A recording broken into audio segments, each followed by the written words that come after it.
At 68, Peter Sellers' daughter finally admits the truth we all suspected. Peter Sellers' real name was Richard Henry Sellers.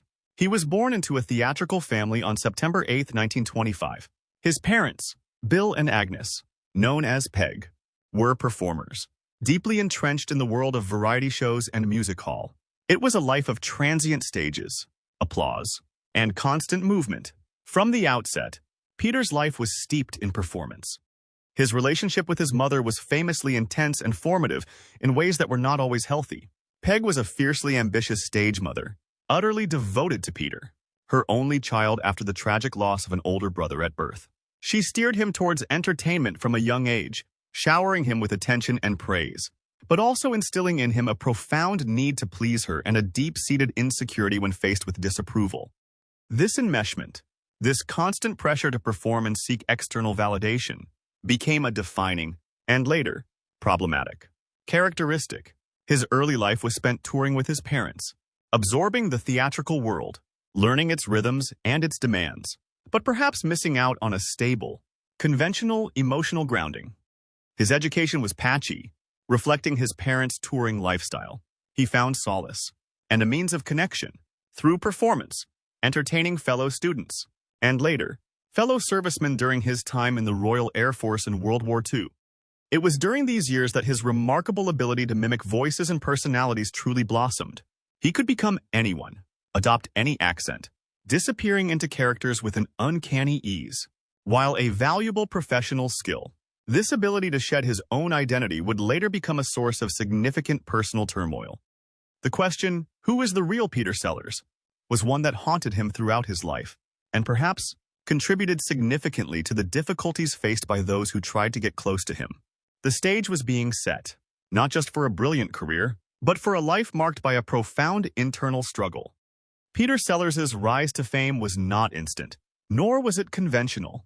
His first major success came not from his face, but from his voice. As a pivotal member of the iconic BBC radio comedy show, The Goon Show, alongside Spike Milligan and Harry Seacombe, Sellers became known for voicing a multitude of bizarre and hilarious characters.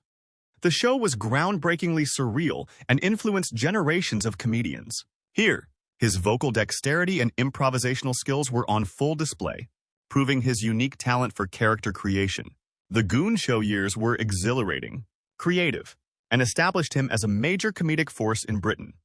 His move into film was a natural progression, but his early screen appearances were often in supporting roles or in relatively modest productions. Films like The Ladykillers 1955, a classic Ealing comedy, offered him a small but memorable part, showcasing his ability to blend into an ensemble while making an impact. He wasn't initially seen as a leading man in the traditional sense. His early film career was characterized by experimentation, taking on various roles in comedies and dramas, refining his craft. He worked diligently, always observing, always absorbing, always looking for the next character to inhabit. As his film roles became more substantial in the late 1950s, notably in films like I'm All Right, Jack 1959, for which he won a BAFTA, his reputation grew. He was recognized as an actor of immense skill and versatility. But accompanying this rising fame were the first persistent whispers about his off-screen personality. Reports from sets began to circulate, stories of moodiness, perfectionism that bordered on tyrannical, and a certain unpredictability. Directors and co-stars found him brilliant when he was in character, but challenging, elusive, and sometimes difficult to handle when he wasn't. It was becoming apparent that the man who could so easily become someone else on-screen seemed to struggle with being himself when the cameras stopped rolling. This early period, though professionally successful, hinted at the personal storms brewing beneath the surface, storms that would eventually impact those closest to him most severely. The 1960s launched Peter Sellers into global superstardom. His collaboration with director Blake Edwards proved to be serendipitous, if also famously volatile. The role of Chief Inspector Jacques Clouseau in the Pink Panther 1963 was originally a minor one, but Sellers' improvisational genius and physical comedy elevated the character to the central figure of the film and its hugely successful sequels. His portrayal of the clumsy, yet strangely effective, French detective was pure comedic gold. Sellers became Clouseau, complete with the absurd accent and the endless capacity for disaster. This role earned him immense popularity and established him as a major international star. But it was his work with cinematic master Stanley Kubrick that showcased the full, extraordinary range of his talent. In the satirical masterpiece Dr. Strangelove, or How I Learned to Stop Worrying and Love the Bomb, 1964, Sellers delivered a breathtaking triple performance. He played the mild-mannered U.S. President Merkin Muffley, the stiff upper-lipped British group captain Lionel Mandrake, and the chilling, renegade former Nazi scientist Dr. Strangelove. Each character was distinct, complex, and utterly convincing. Sellers earned an Academy Award nomination for this tour de force, solidifying his reputation as one of the most brilliant and versatile actors of his generation. Kubrick himself marveled at Sellers' ability to transform, though he also witnessed firsthand the actor's personal difficulties and reliance on the director for guidance, sometimes even struggling to choose which character voice to use from moment to moment. Throughout his career, Sellers continued to deliver memorable performances in films like Casino Royale 1967, The Party 1968, and finally, in what many consider his last great role, as the simple, television-obsessed gardener Chance in Hal Ashby's Being There 1979. For Being There, he received another Oscar nomination and a Golden Globe win. Ironically, Sellers claimed that in the character of Chance, he found the only role where the character had no discernible personality, a reflection, perhaps, of his own lifelong struggle with identity. He worked with screen legends like Sophia Loren, Romy Schneider, and Ursula Andress, and directors like Woody Allen and John Huston. His public image was often carefully curated, the charming, eccentric, sometimes unpredictable genius. But behind the glitz, the awards, and the thunderous applause, the personal struggles intensified. The man who could be anyone on screen was often a stranger to himself, and tragically, to those who shared his home. His relationships, particularly his marriages, became increasingly turbulent, reflecting an inner chaos that the public rarely glimpsed. And it is within this intensely private storm that his daughter, Sarah, spent her childhood. Peter Sellers' personal life was a carousel of intense, passionate, and ultimately, doomed relationships. He was married 4 times, and each union became another chapter in a life story defined by dramatic highs and devastating lows. His first marriage to actress Anne Howe produced his first 2 children, Michael and Sarah. But this marriage ended in divorce in 1963, a precursor to the pattern that would follow. Then came the whirlwind romance that captivated the world, his marriage to the beautiful Swedish actress, Britt Ekland. They met in 1964. A mere 10 days later, they were married. It was a pairing that seemed straight out of a movie, the established British comedic star and the rising European sex symbol. Their initial period together was marked by intense infatuation. Sellers was swept away by Britt's beauty and youth, and she, perhaps, by his fame, charm, and apparent sophistication. Publicly, they were the epitome of a glamorous Hollywood couple, attending premieres, gracing magazine covers, and even appearing together in films like After the Fox 1966. Their life was one of travel, luxury homes, and constant media attention. In 1965, Sarah Sellers was born, the daughter of this famous, tumultuous union. For a time, perhaps, the presence of a child brought a brief period of apparent stability or happiness, but the underlying issues in the marriage were too profound to be smoothed over by domesticity. Accounts from Britt Ekland, later detailed in her own autobiography and interviews, painted a picture of a marriage that was far from the public fairy tale. She described Sellers as being consumed by jealousy, paranoia, and a need to control her life and career. He would reportedly fly into rages over perceived slights, question her fidelity constantly, and attempt to dictate her friendships and professional choices. Britt described the marriage as living on a volcano, never knowing when the next eruption would occur. This was the volatile, emotionally charged environment in which young Sarah Sellers spent her early, crucial years. She was a child, witnessing the raw, unfiltered reality of her parents' explosive relationship, living in a home where laughter and love could turn into screaming and tension in an instant. The man who was a master of portraying convincing characters on screen was, in private, a source of confusion, fear, and emotional instability for his family. Sarah saw the man stripped of his comedic masks, revealing a complex, often troubled, and, according to later accounts, deeply difficult personality. She experienced firsthand the effects of living with a parent whose moods were unpredictable and whose behavior could be frightening. The glamorous public image of Peter Sellers stood in stark contrast to the chaotic, emotionally draining reality behind closed doors. For decades, the public memory of Peter Sellers has been dominated by his incomparable talent, his comedic genius, and the larger-than-life characters he brought to life. But underlying the glossy veneer of Hollywood success were persistent rumors, whispered accounts, and the fractured relationships that hinted at a far more complex and darker, private reality. The suspicion was this, that the brilliant, versatile actor was, in private, a deeply troubled individual whose internal turmoil manifested in ways that were profoundly damaging to those closest to him.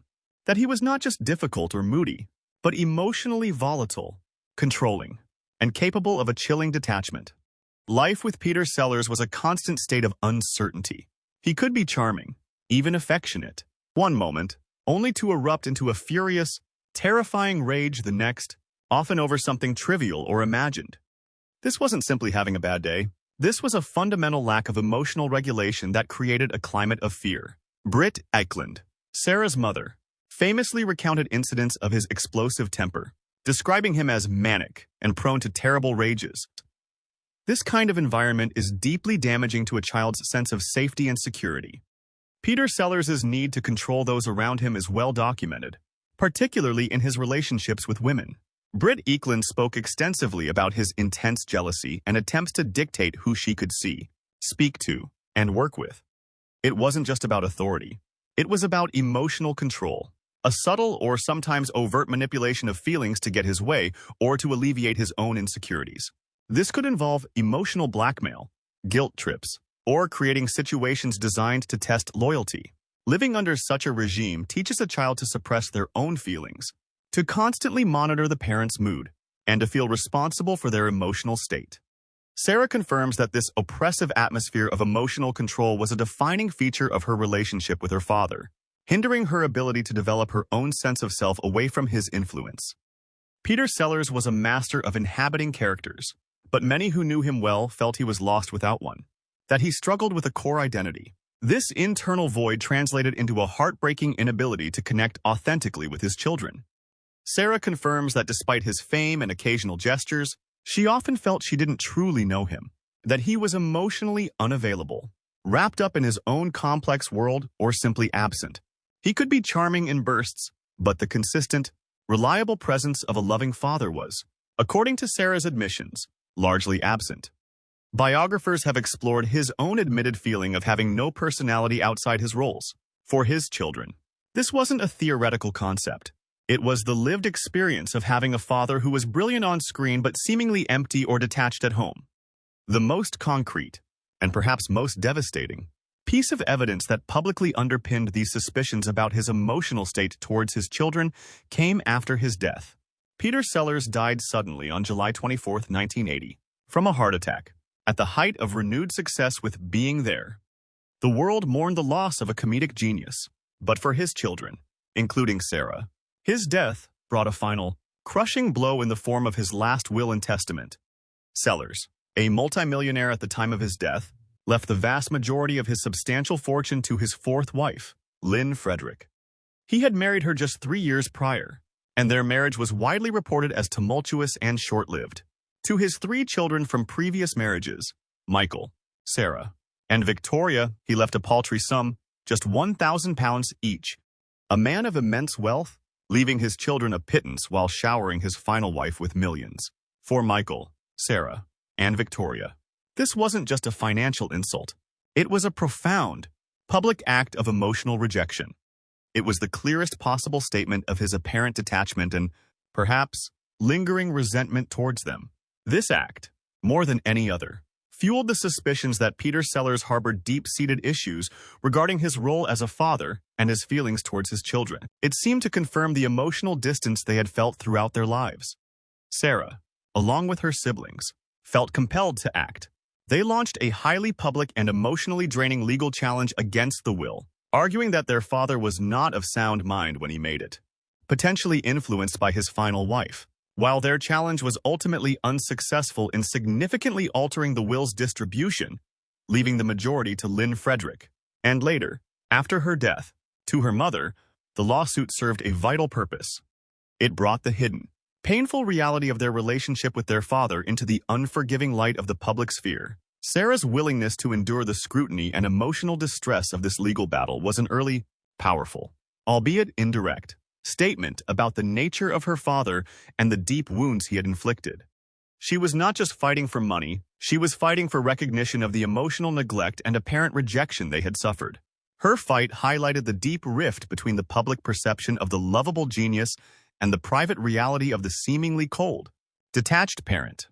Now, almost 45 years after her father's death, Sarah Sellers is adding the crucial, missing piece to the puzzle. Her recent, direct admissions are not entirely new information in terms of the existence of Sellers's difficult behavior. His wives, colleagues, and biographers have spoken of it for years. But her voice is different. It is the voice of the child who experienced it firsthand, who lived through the unpredictable storms, the attempts at control, and the aching void of emotional absence. Her statement is the definitive confirmation from within the most intimate circle. She has spoken about the long-term impact of growing up in such an environment, the anxiety, the difficulty forming healthy attachments later in life, the struggle with trust, the years spent trying to make sense of a man who was a global icon but a source of pain at home, as his career reached its final peak with Being There. Peter Sellers' health was in rapid decline. He had suffered a series of heart attacks beginning in the mid-1960s, a physical manifestation, perhaps, of the intense stress and emotional turmoil that defined his life. Despite doctors' warnings, his lifestyle remained erratic, marked by periods of intense work, emotional volatility, and continued struggles in his personal relationships. His fourth marriage, to actress Lynn Frederick, was another brief, tempestuous affair. They married in 1977, and the relationship was reportedly as dramatic and volatile as his previous ones, marked by frequent arguments and separations, mirroring the pattern of his life. Even in his final years, the cycle of intense passion and rapid decline in personal relationships persisted. On July 22, 1980, shortly after arriving in London from Ireland, Peter Sellers collapsed from a massive heart attack in his Dorchester hotel suite. He fell into a coma and died 2 days later. On July 24th, at the age of 54, the news shocked the world, ending the life of an irreplaceable talent. Tributes poured in from across the globe, celebrating his unique contribution to film. But for his family, the pain of his loss was immediately compounded by the revelations contained within his will. The stark inequality of his final wishes, leaving his children almost nothing, immediately reignited the public's awareness of the deeply troubled relationship he had with his offspring, confirming the suspicions of a profound emotional distance. His death closed the chapter on his life and career, but it simultaneously opened up the painful public dialogue about the man he truly was behind the scenes, a dialogue that continues today with his daughter Sarah's powerful admissions. Peter Sellers remains an enduring figure in cinematic history, a true master of his craft, whose ability to transform and entertain was virtually unmatched. His body of work continues to be celebrated, a testament to his singular talent and comedic genius. But the story of Peter Sellers is also a poignant, and at times, heartbreaking, reminder of the profound gap that can exist between a public persona and a private reality. The dazzling lights of Hollywood often conceal deep personal struggles, and the pressure of fame can exacerbate inner demons. The secrets of old Hollywood are slowly but surely being revealed, one brave voice at a time.